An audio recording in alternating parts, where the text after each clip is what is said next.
This is going to be a long video. Hello everyone, and welcome to yet another episode of Real History. I am History Professor Jared Frederick, your humble host, and tonight we have a very special episode to look at a very important movie. One that is near and dear to me. It is one of the first historical films I ever saw.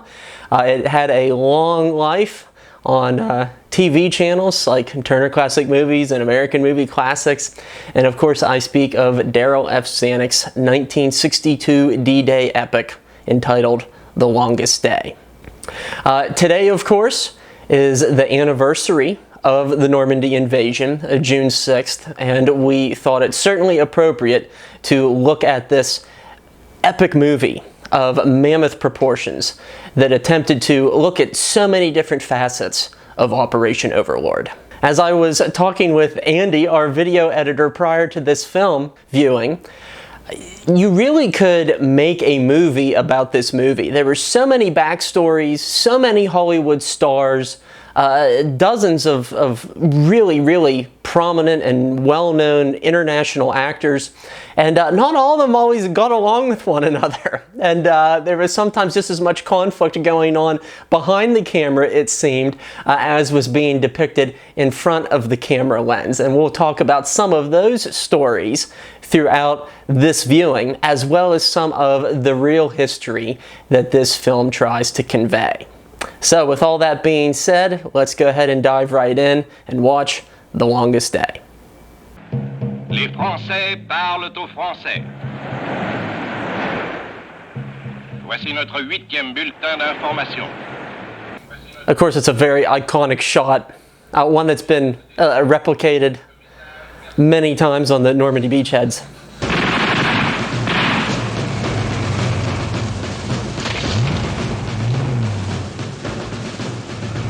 And of course, it's a rather straight to the point, candid beginning here, showing what's at stake.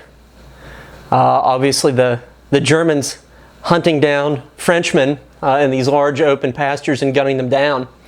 And, you know, it had been 4 years that the Germans had occupied France up until this point. As we get a sense of in some of these opening scenes, that this unknown day of anticipated liberation was on the horizon, but nobody exactly knew when it would take place. And both in Europe and in the United States, people waited for this event with great fervor and great fear at times.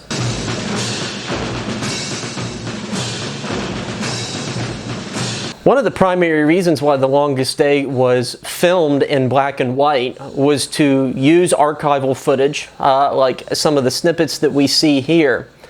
And producer Darrell F. Zanuck, who had actually served as a war correspondent during the Second World War, wanted to capture almost a documentary type flavor to this film.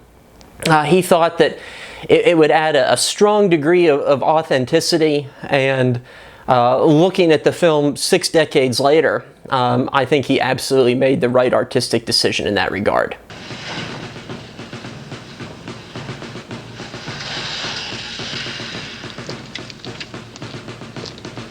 And here at this scene at Benouville, we see a resistance leader by the name of Jeanine Boutard, who was a real-life persona.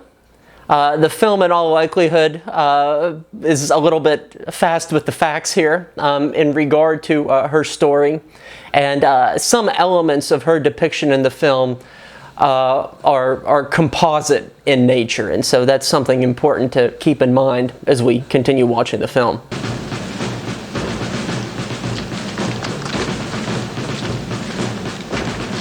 Once again, the film pulling no punches.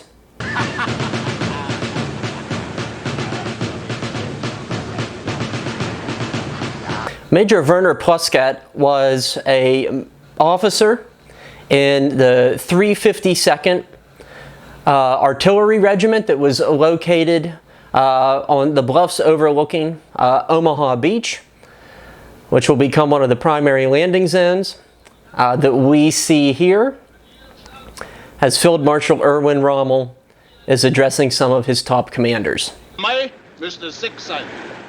6 Millionen. Unsere Männer stehen dauernd im Einsatz, Herr Feldmarschall. Von Ausbildung oder Ruhe kann überhaupt nicht... Rommel here is speaking of Adolf Hitler's vaunted Atlantic Wall that many Americans also called Festoon Europa. The idea that Europe was this one single fortress that was aligned with pillboxes and fortifications from Norway to the south of France.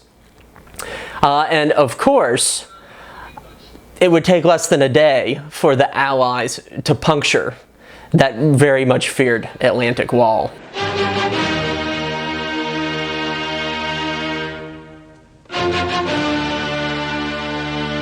We see various notes of Beethoven being strung throughout the film's soundtrack, including a few very notable notes that I'll get to a little bit later on. Warum soll dieser Berlin-Vers mehr bedeuten als alle anderen Nachrichten? This scene here is a rather good encapsulation of the guessing game that was constantly ongoing within the German High Command. You have individuals such as General Gunther Blumentritt, who at times expressed concern to his superiors about troops being pulled away from the Cherbourg Peninsula. Many thousands of them were being taken to the Eastern Front. They were being replaced by Hitler Youth, old conscripts, even Russian conscripts in some cases. And as it would seem, these concerns often fell upon deaf ears. Weil ein paar Ignoranten in Berlin ein Gedicht entschlüsselt haben. Nein, Blumentritt. If the invasion of France was going to happen, many within the German High Command were convinced that it would take place not in Normandy, but at the Pas de Calais, at the narrowest strip of the English Channel. And as we will be seeing, General Dwight D. Eisenhower and the members of Supreme Headquarters Allied Expeditionary Force will go the opposite route, and instead they will cross the English Channel at its widest section, the destination ultimately being Normandy. Nein, Blumentritt. Kein Alarm. Und besonders nicht in diesem Wetter. Kurt Jurgens, the actor who plays General Blumentritt, ironically enough, was a political prisoner of the Reich, who was actually incarcerated in Hungary for a time.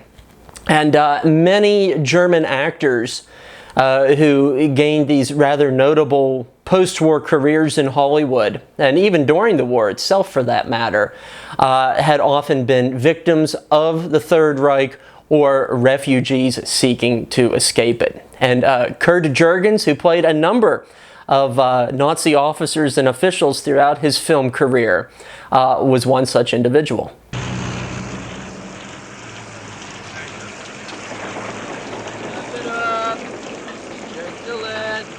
As we see these opening shots of the Allied camps, it's important to remember that England was this huge staging area that involved hundreds of thousands of troops from many, many nations getting ready for that big step-off.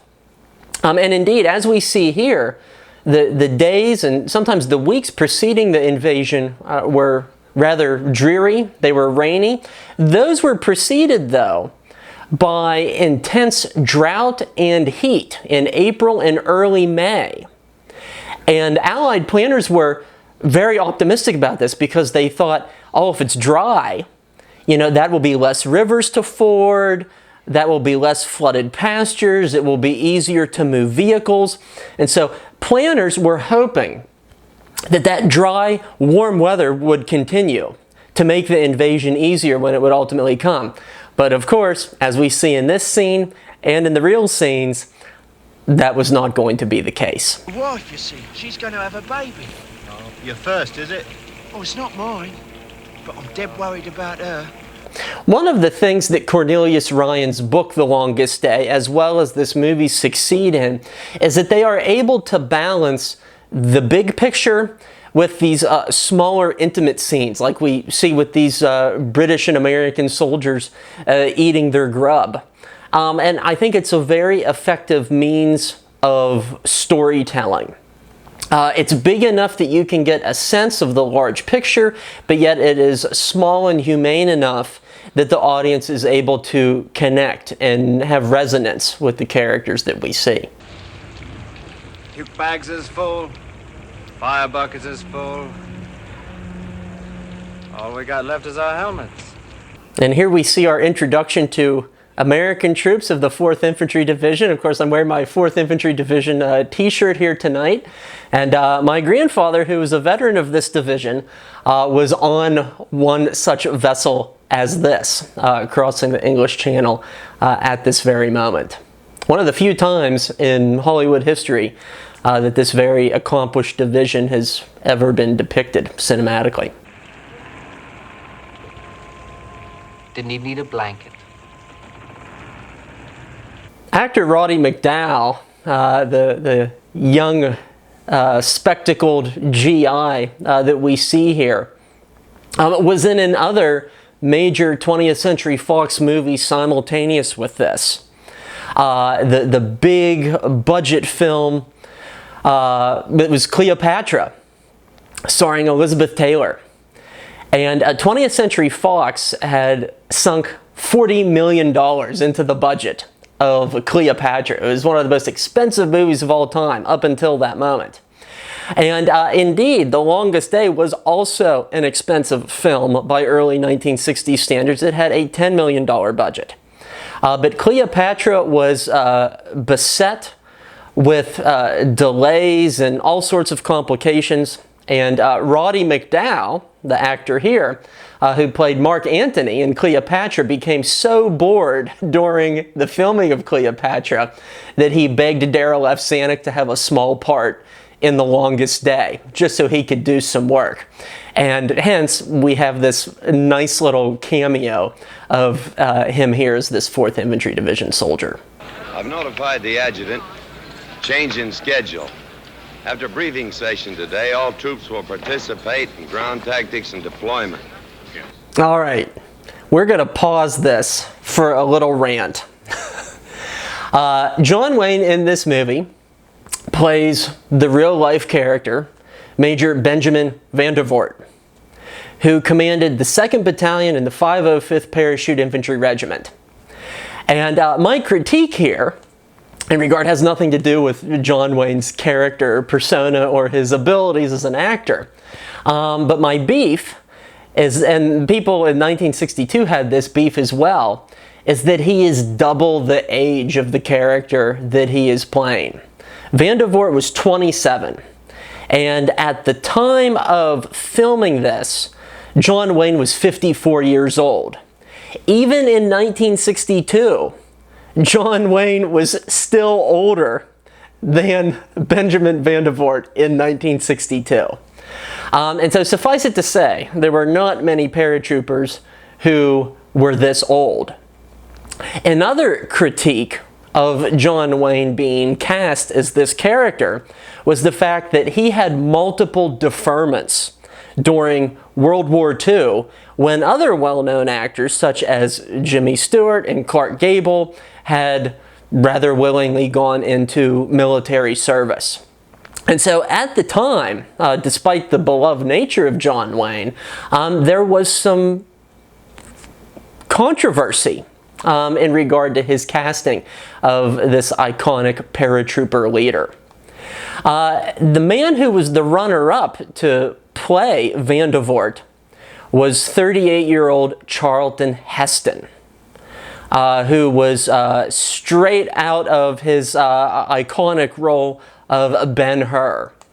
And Heston very much looked the part, and more so the age, of, you know, a fit paratrooper officer. And this may be blasphemous to some of you John Wayne fans out there, but I really wish Charlton Heston had been cast instead of John Wayne. It just would have been much more age appropriate. And that is the end of that rant. 3 million men penned up on this island, all over England and staging areas like this. As Americans were getting accustomed to life in Great Britain during the war, they were given small pocket guides such as this. This one is entitled A Short Guide to Great Britain, and essentially it listed the do's and don'ts of British society. How to ask or not ask a young woman out on a date, what to anticipate when you drink warm British beer, so on and so forth. And so booklets like this, and this is one of the original ones from my collection, demonstrate how the Grand Alliance was being built, how it was being solidified, and certainly these things were on American minds as the clock ticked ever closer to June 6th. Quartermaster, sir. They said they have both issues available. Personally, I prefer this type. It allows you more freedom, arm movement. Quick. In this scene, in the command hut with Dutch Coda, we see him talking about a life belt. And that he likes this because, you know, it's more mobile, it allows more arm movement, so on and so forth. And I actually have an original of one such life belt, and these were issued by the United States Navy. This one is dated November of 1944, and so it came off the manufacturing line just a few months after D-Day. And there would be CO2 canisters here in these front nozzles, and that is what would inflate the belt. The problem on D-Day is the fact that troops who were issued these were not given any sort of direction or instruction as how to properly wear them. And the inclination was, oh, it's a belt, it therefore goes at your waistline. And that ended up being a fateful decision for a lot of these troops. Because like their paratrooper brethren, these guys were mounted like pack mules with gear. They often had 60, 70, 80 pounds of gear. They were very top heavy. These were made to be worn under your armpits like floaty devices that you would put on your kids.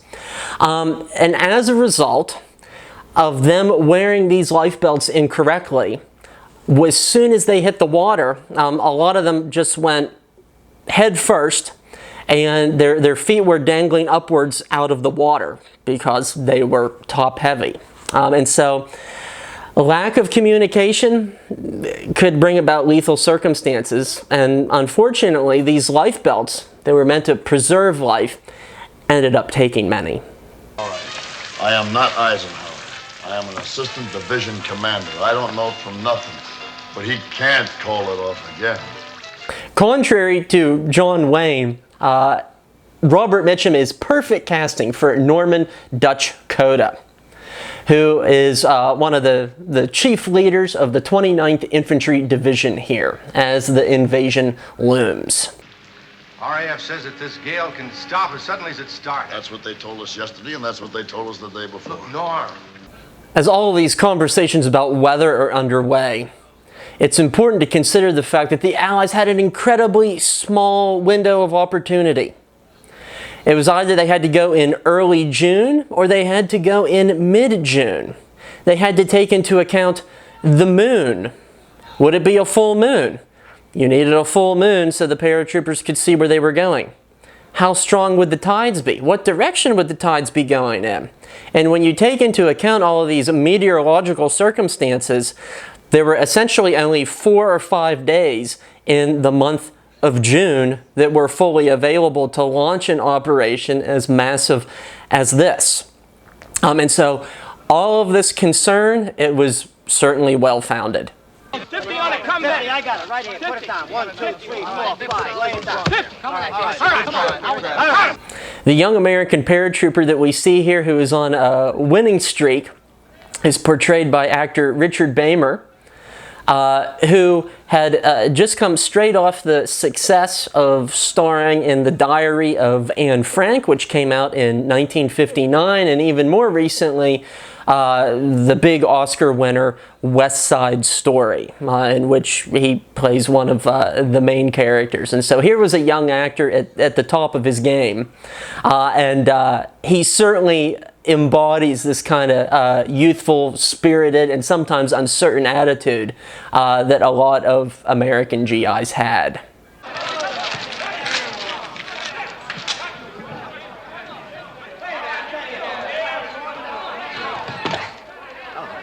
Superstition was a very real and potent thing for American service members.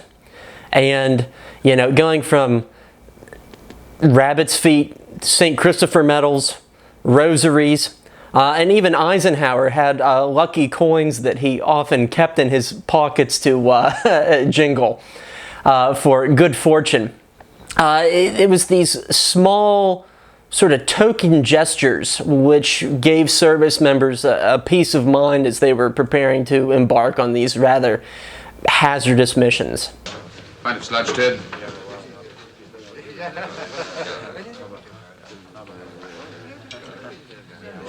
Actor Richard Burton, who was also simultaneously starring in Cleopatra at this moment, had actually been a member of the Royal Air Force during the Second World War, and it was during his time in the service that he really had some opportunities to expand upon his acting skills a little bit further, and that is something that he continued to build on in the mid and late 1940s once he got out of the service. And it's somewhat comical because he was critical of his own depiction in this film, because he said that he was far too old to be playing an RAF officer.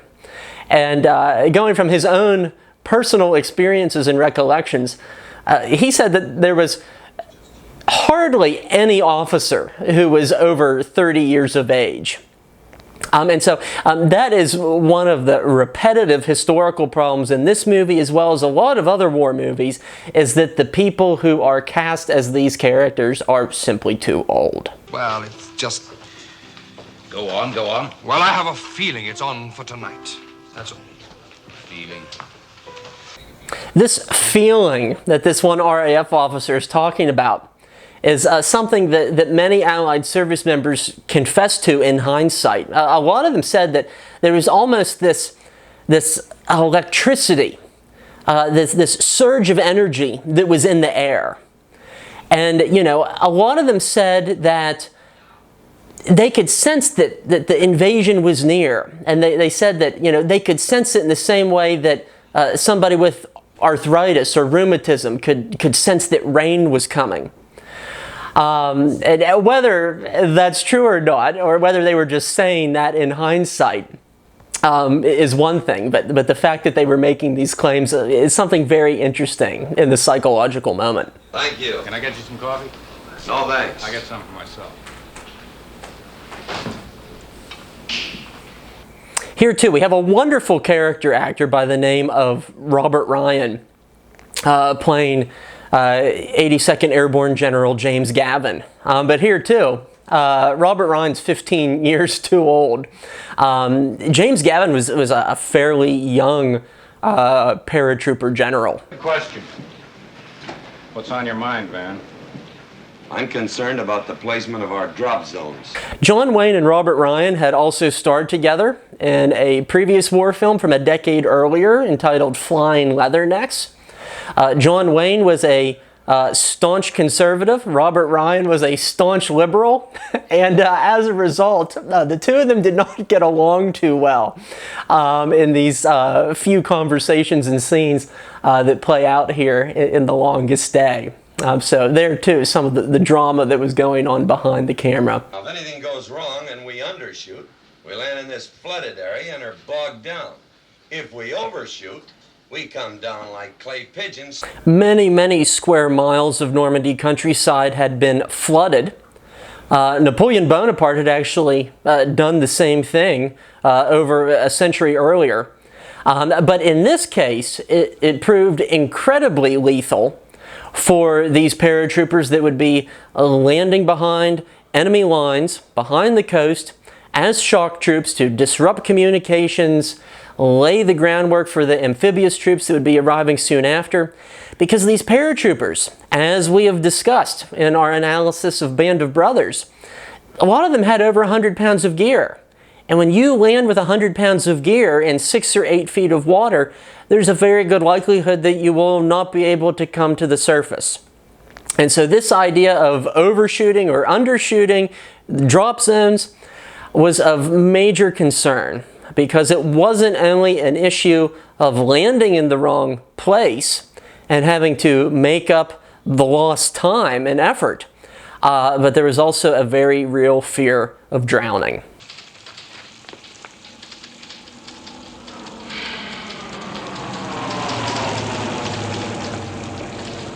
Group Captain Stagg was this very colorful individual. He was an explorer, he was a geographer, he was a meteorologist, and indeed, he was Eisenhower's weatherman. And talk about a high-pressure moment, both literally and figuratively. Because never before in history has such weight been on the shoulders of a sole individual, perhaps. And many historians and weather experts in the years since have called this the most important weather forecast in history. And what Stagg indicated here from his findings, and this is in the days before Doppler radar and all of the technology that we have today. I mean, these guys were using maps and charts and measuring the wind at various weather stations in the North Atlantic. Incredibly primitive by our standards today. And from that, they were able to accurately predict that there would be a small window where the weather would be comparatively clear going into June 6, 1944. The invasion was originally scheduled for June 5th, and Eisenhower, on account of that poor weather building up to the big moment, decided to delay it for 24 hours. And that was a very good decision, as we will be seeing. Mit zwei armseligen Mühlen. As we see in these conversations with the German pilots, we really get a sense of how the Luftwaffe, the German Air Force, had really been diminished by this point in the war. That certainly was not to say that it was completely incapable of carrying out missions. It could still present sporadic dangers, especially to Allied ground forces. But it had greatly diminished since its prime days, leading up to the Battle of Britain. Für meine Frau habe ich extra in Paris anfertigen lassen. Für ihren Geburtstag. Rommel's wife's birthday was indeed on June 6th. But the major issue here, once again, was the weather. And the Germans, first and foremost, many of them did not anticipate the invasion to be happening in this sector of Normandy. And secondly, they thought that the weather was just too foul to embark on such a huge endeavor. And it was a major miscalculation on their part. Das liegt zu sehr auf der Hand. Ich wähle die weiteste Entfernung, und wenn das Wetter am schlechtesten ist, ich greife hier an. And of course, this is exactly how it will play out. And Normandy? High winds, clouds, and some fog over the beaches. However, I can say with a certain degree... The actor playing Dwight Eisenhower was actually a Hollywood set decorator by the name of Henry Grace. And this is the sole acting credit that Grace has, and he was casted entirely for the reason that he had a strong physical resemblance to Dwight Eisenhower. And it was actually considered for a time that Eisenhower might be willing to play himself in the movie. Of course, he had just left the presidency a year before, but it was ultimately determined that no amount of makeup could make him look 18 years younger at this point in his life. Well, there it is. We postponed the attack once already. Eisenhower did go to see this movie. He was residing in his farmstead in Gettysburg, Pennsylvania, which is today a national park. He went to see it at the Majestic Theater, which is still in operation in historic downtown Gettysburg. And according to Eisenhower's grandson, Ike walked out of the theater within the first 20 minutes or so of the movie because he said that there were too many inaccuracies and that he just couldn't handle it. And so while we, all of these years removed, may see The Longest Day as a very authentic movie in many regards, unfortunately the Supreme Allied Commander did not have that same opinion. But there it is. Gentlemen, I don't see how we can possibly do anything else but go. Eisenhower was smoking 4 or 5 packs of cigarettes a day in the lead up to all this. And although his famous words at this moment were, "Okay, let's go," it's doubtful that he was as nonchalant and smiling about it when he issued this order. It was the most important decision of his career, and it did not rest easily upon him. And as one reporter said, it seemed like each one of the 4 stars on each of his shoulders weighed a ton, and such was this glorious burden of command that had been thrust upon him. Lovett here. Gentlemen, the day we've been waiting for has arrived. Invasion! Lord Lovett was this colorful Scottish character who was the commander of the 1st Special Service Brigade. And in this movie, he is portrayed by actor Peter Lawford, who was actually brother-in-law with John F. Kennedy and Robert Kennedy at the time of this filming. He's also a member of the Rat Pack during this time period as well. This is Rupert. Rupert, the name given to these paradummies. Well, this wasn't the first time that these paradummies had been used. And what we see here in this introduction in the briefing room is a very elaborate interpretation of what Rupert looked like. In reality, a lot of these phony paratroopers meant to fool the Germans were little more than burlap sacks that were tied to parachutes. And so the idea that they were, sculpted like this and were very ornate is a bit of artistic license on the part of the filmmakers. But if you visit the community of St. Mary Glees today, you can actually see one of these prop Ruperts from this movie on display for the general public. It's kind of neat as a means of Hollywood memorabilia goes. So, 1 click is to be answered by 2 clicks.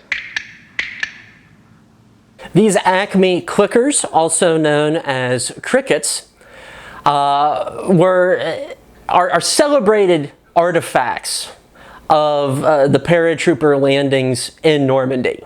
And these very simple brass toys became an important means of communication, especially in the confusion of darkness and sometimes the eerie silence of these Normandy pastures.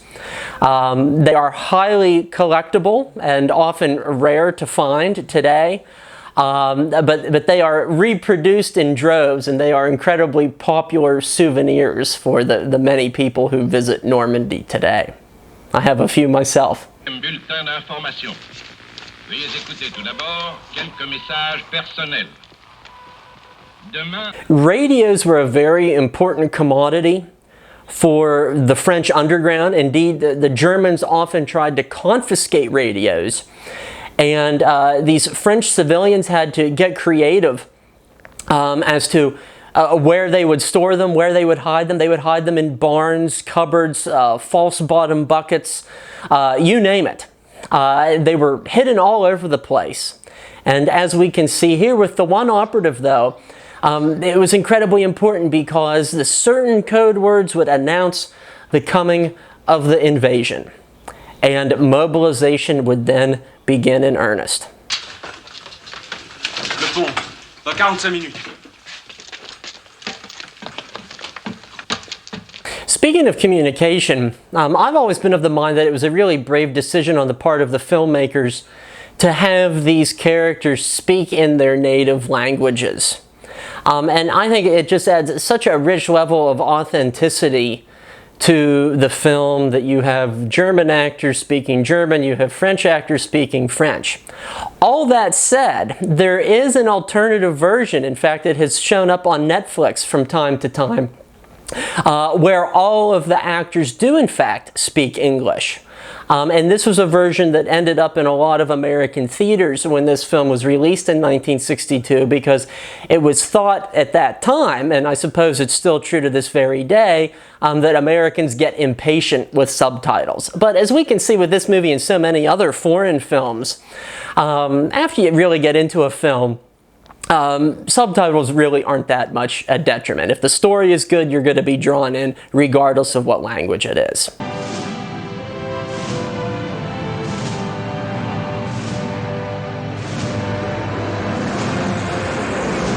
Of course, one of the other great things about this film, you know, it's all practical effects. There's no CGI or anything of that nature. And these are real Navy ships. The Department of Defense assisted with this film. And all the ships that we see here were part of the 6th U.S. Fleet, and they actually filmed it off the coast of Corsica in France to recreate the massive armada. It's the motto the world's ever known.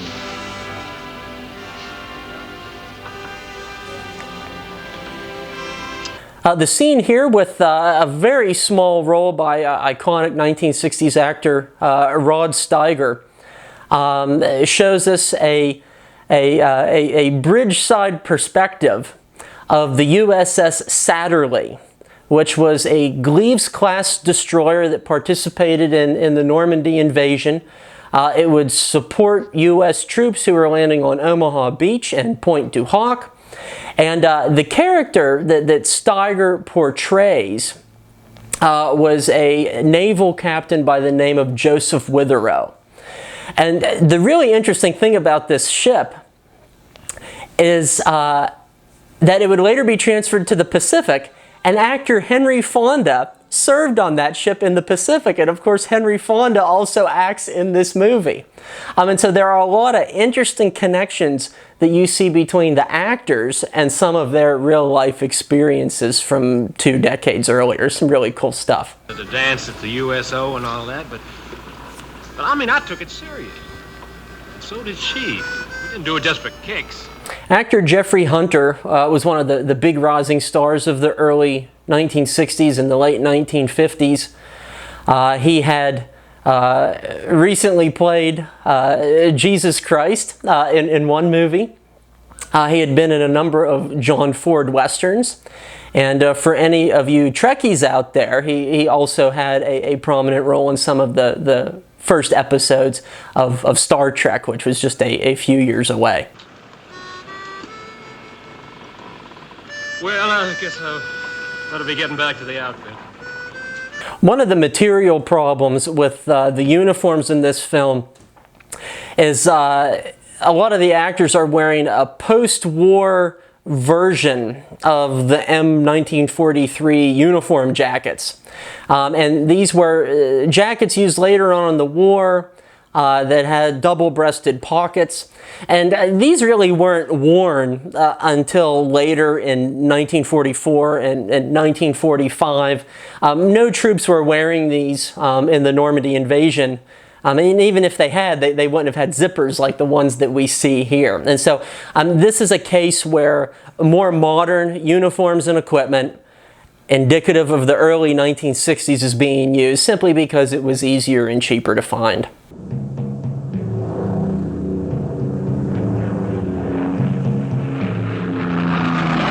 What's that? This nice overhead shot of the planes also introduces us to important soundtrack element of it, the dun dun dun dun that plays throughout. And as one astute GI remarks here in this scene, that in Morse code, that means V for victory, which was of course a major theme for the D-Day operations. I cannot overestimate the importance of your task. The Orne River Bridge must be captured before the enemy can destroy it. Playing Major John Howard is the wonderful actor Richard Todd, who was actually a D-Day veteran himself. And he was a member of the 7th Parachute Battalion of the 6th British Airborne Division.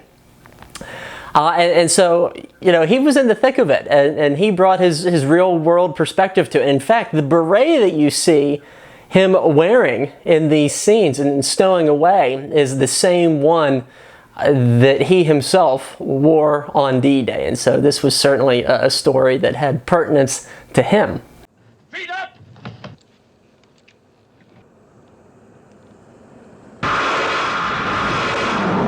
And it's so great because so many of these scenes were filmed on actual location, including a lot of the combat sequences here at the Caen Canal. And it was here shortly after midnight on June 6th where the first Allied troops landed in France. And they had this rather rocky glider landing. And these gliders, I mean, whether you're British or American, I mean, these things were just death traps. Nothing like a landing loaded for Baer and a bunch of plywood and canvas. A little wonder a lot of the Allied troops called them flying coffins. But the beneficial thing here in regard to the combat at Pegasus Bridge, as it would become known as, is that they were silent. And this glider, these gliders, they landed only a few dozen yards away from these German sentry outposts overlooking this canal bridge. It's incredible how on mark they landed. Up the oxen backs! The oxen backs! Major Howard here, he shouts out oxen bucks. And that was the nickname of this unit, which largely held from Oxfordshire and Buckinghamshire, hence the name Ox and Bucks. If it's sometimes hard to make out what he's exactly saying in that scene, but it definitely has significance to the characters.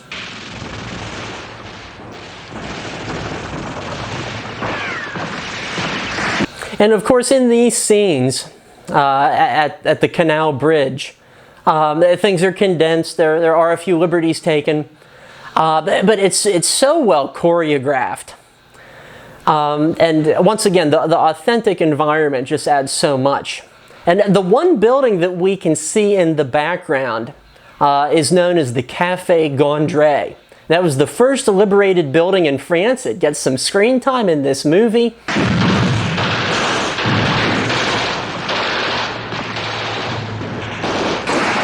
And living within that building was a young 5-year-old girl by the name of Arlette Gondry, who, as of the time of us filming this episode, is still alive.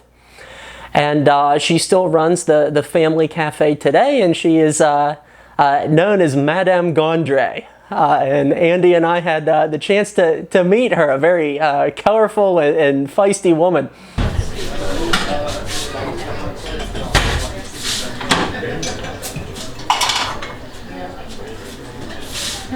Please, monsieur.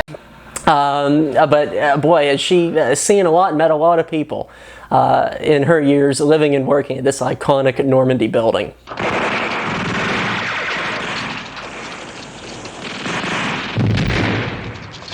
If you go and visit Pegasus Bridge today, there's a really wonderful museum full of artifacts, really compelling stuff. The bridge has since been replaced to accommodate more traffic, but the original bridge is preserved in the backyard of the museum. And so you can see the old one and also the new one that is in use. And they did a good job replicating it while also modernizing it. Question is, how long can we hold? Hold until relieved. Hold until relieved. And of course, the great perils for these British paratroopers was the threat of counterattack. And indeed, the Germans would be counterattacking multiple times in the coming hours. And as his character is constantly saying to himself, hold until relieved. And indeed, that was Major John Howard's mission. If for any reason we fail to hit our drop zones, move north by east. North by east. One major reason why so many paratroopers landed in the wrong drop zones is because when their planes encountered ground fire, the pilots quite naturally took evasive action to avoid that fire. And so you had some troops landing 3, 5, 6, 8 miles away from their intended drop zone. And you had soldiers of the 82nd Airborne fighting with troopers from the 101st Airborne and vice versa. And in some ways, it was a free-for-all as a result.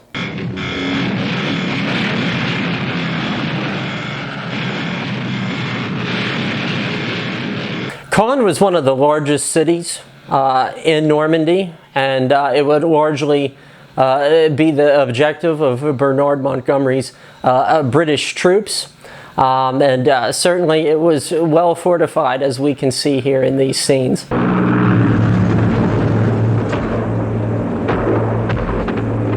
Bye, Rupert. Do your duty for God, King, and your country. It was the hopes of the British to capture Caen within a day or so, but it ultimately took them several weeks. It was a far tougher nut to crack than what they had anticipated.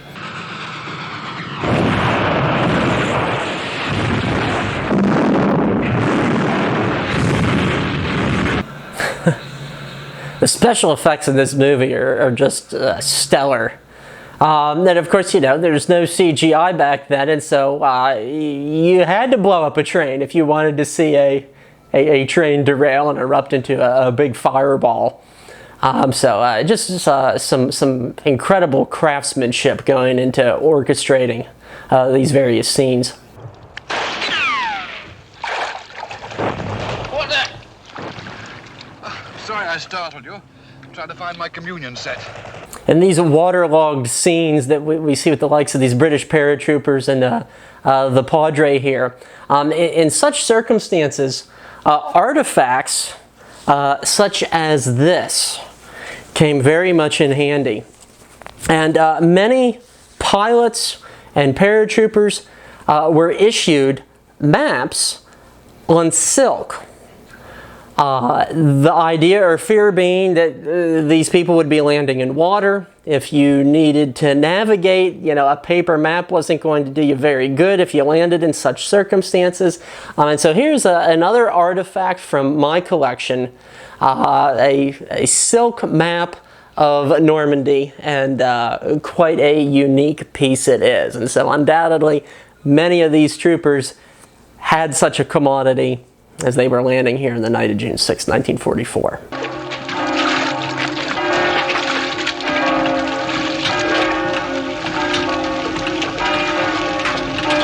As we see here, there was indeed a fire raging right off the town square in St. Mary Glees. And it really added this sort of apocalyptic aura to this landscape that would be stained with the blood of many soldiers here in the forthcoming moments. Bonjour, madame. Je suis américain. Bonjour, mademoiselle.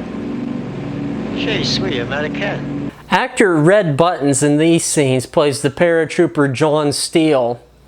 And as was the case with many of these actors, Buttons had the opportunity to meet his character, and apparently Steele was quite pleased with the depiction. And at one of the premieres, Steele told this actor, and he said, "Kid, nobody could have played me better than you did." And Red Buttons was quite pleased by that.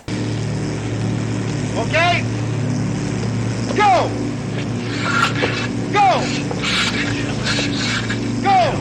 But in these scenes here, you know, we see the paratroopers jumping out of the plane over Mary Glees. And this is not at all how paratroopers jumped out of airplanes. They did not wait for the order to go on an individual basis. They were methodically trained. They were trained to act in robot uniformity. And when that red light turned green, they were out the door in a heartbeat. You did not wait for individual orders.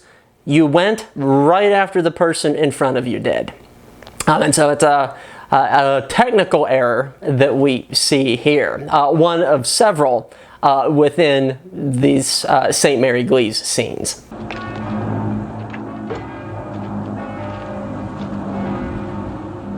Marinade is, of course, a real-life character as well. And he and his wife would very graciously greet these paratroopers here in St. Mary Glees, and afterward the couple cared for American graves, and his wife would become known as you know, the Mother of Normandy as a result of such stewardship.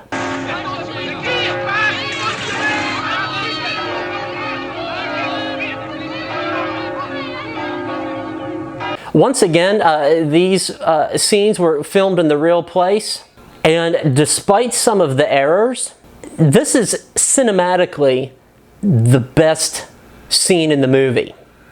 It's one heck of a nail-biting moment. I don't think in any other moment in the movie is the tension so great. You can see it in the facial expression of all of these people. You know that there's going to be a bloody confrontation. You know that it's not going to turn out well for these paratroopers.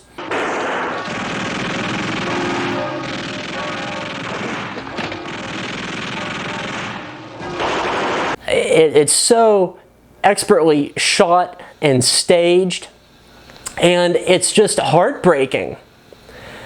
And indeed, for a lot of these troopers who landed smack dab in the vicinity of St. Mary Glees, it was pure butchery. A lot of these guys getting shot before they hit the ground.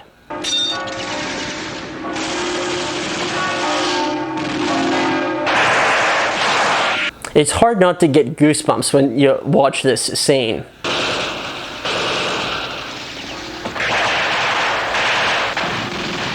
And it's not possible to get at your weapon and shoot a Tommy gun while you're descending from a parachute. This too is a theatrical liberty.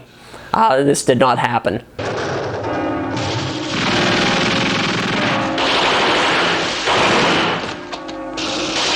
But, you know, it's a scene where words don't need to be spoken. You know, the expression on John Steele's face says it all. You know, it captures the visceral emotion of the moment, and it does so in a very artistically compelling way.